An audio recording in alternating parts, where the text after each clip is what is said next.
感冒的一个报告里头，它的流行性的病就设定是呼吸道的传染病，然后他还说它会发生赤色传染。来，我这边给大家看，叫做 Crimson Contagion， 这边赤色传染，赤色让人想到什么？中国大陆。然后赤色传染让人想到什么？一个不明的恐怖传染疾病，你似乎都已经先预言到了，而且还用一个不好听的名称给它称呼。然后他还继续说，你有没有看到这个日期？在去年的10月份，你注意到了对不对？然后他还讲说，这个病呢会到时候因为有35个人去大陆，然后他们旅行，他们中招之后，他们又去了东南亚，去了中东，去了欧洲，还有人回到美国，一个52岁的男子回到了伊利诺州，然后呢，他儿子疑似也中招，儿子又出去参加大型的聚会，所以最后呢，美国就爆发开来，变成了这样。我问各位，为什么美国的卫生部在去年的1月就开始有这样的推论，然后陆续做了很多的演练，然后这么巧，德特里克堡在7月关闭，你8到10月流行病就开始大爆发，10月 We're in a live exercise here. Crimson Contagion was a simulation administered by the U.S. Department of Health and Human Services from January to August 2019 that tested the capacity of the U.S. federal government and 12 U.S. states to respond to a severe influenza pandemic originating in China. The exercise involves a scenario in which tourists returning from China spread a respiratory virus in the United States, beginning in Chicago. In less than 2 months, the virus had infected 110 million Americans, killing more than 500,000. The report issued at the conclusion of the exercise outlines the government's limited capacity to respond to a pandemic, with federal agencies lacking the funds, coordination, and resources to facilitate an effective response to the virus. The following video is comprised of segments of a secret pandemic preparation video titled Road to Pandemic, utilized as part of U.S. government's August 2019 Crimson Contagion pandemic exercises, co-led by Chicago Department of Public Health.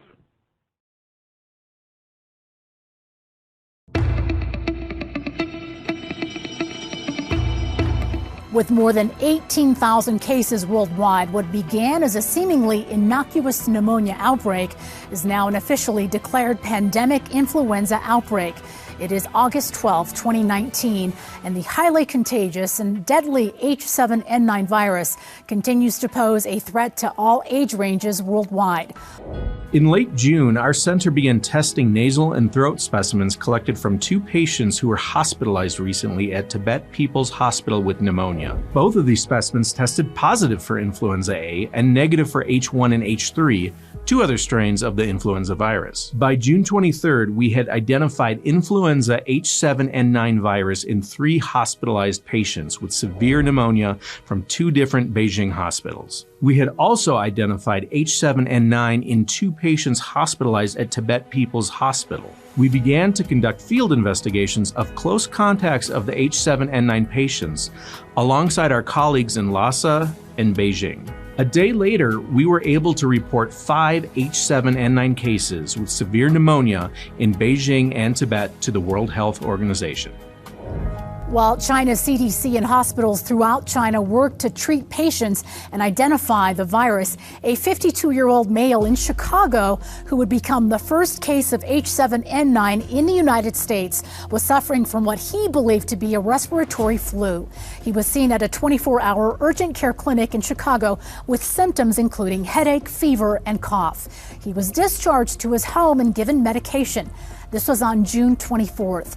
Not even a day later, the man called 911 and was transported to the emergency room at Northwestern Memorial Hospital in the early morning, where he was admitted with pneumonia. At this same time, 3 of the man's 5 family members were experiencing upper respiratory tract symptoms. On June 26, tests from the Chicago Mail indicated the presence of the virus. Upon receipt and further testing of the sample, the CDC confirmed that this was the first human case of H7N9 in the United States. On July 3rd, 10 additional confirmed H7N9 cases were reported in Chicago. Of the 10 cases, 6 were hospitalized and 2 deaths had occurred. By July 7th, the U.S. Health and Human Service Secretary had declared a public health emergency. For medical workers, this is where the rush to care for and protect populations began. Personal protective equipment, or PPE, was in high demand by healthcare facilities and the general public. And with the start of the school year approaching, many families were terrified to send their children to school. Not only was there an equipment scramble, now vaccines were beginning to be demanded in high volume. By the end of July, 20 countries had reported a total of 6,225 lab-confirmed H7N9 cases to the World Health Organization. Upon the discovery of these global cases, the World Health Organization declared an influenza pandemic, the 2019 H7N9 pandemic. Vaccination for seasonal flu strains were halted due to preliminary investigations suggesting that all ages were susceptible to the 2019 pandemic. Deaths have occurred in all age groups in both previously healthy individuals and persons with pre-existing conditions. No further manufacturing, distribution, or vaccination against seasonal influenza occurred after July 28th. This decision was incredibly concerning to many healthcare workers who work with elderly patients. We'll continue our special report after this commercial break.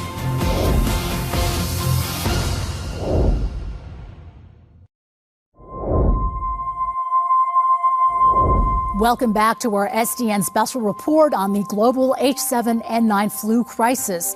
Our story left off in Chicago at the end of July after multiple cases of H7N9 had been confirmed in the United States. Now in mid-August, cases have grown to 12,100 in the United States and more than 18,000 worldwide. The most impacted city is Chicago, with 1,200 cases and an additional 1,300 reported in the state of Illinois. The CDC has recommended to state and local officials to cancel large events.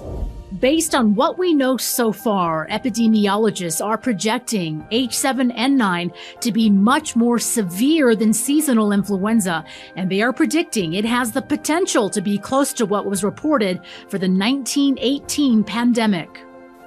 It's remarkable how quickly H7N9 grew from one case in Chicago to more than 12,000 cases spread across the U.S.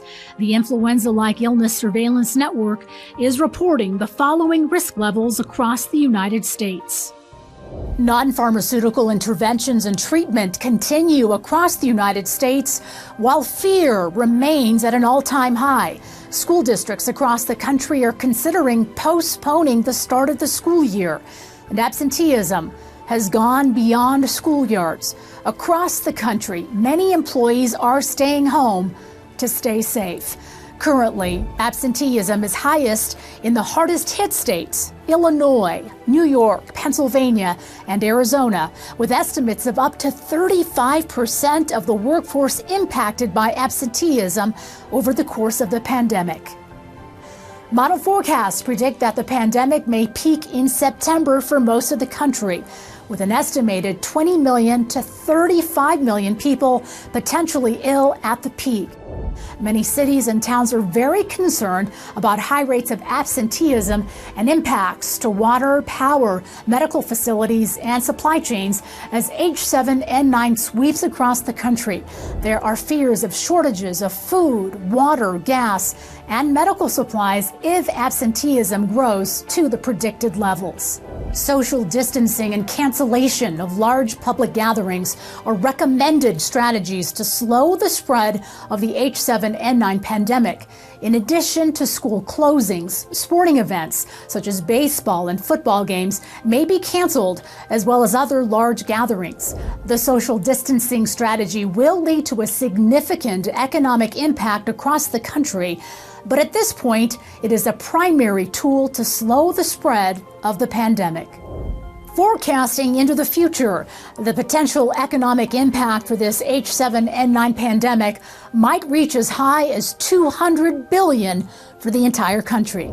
Earlier today, we learned that due to the potential for the H7N9 pandemic to overburden healthcare resources in some areas, The president has declared a national emergency under the National Emergencies Act and consistent with Section 1135 of the Social Security Act.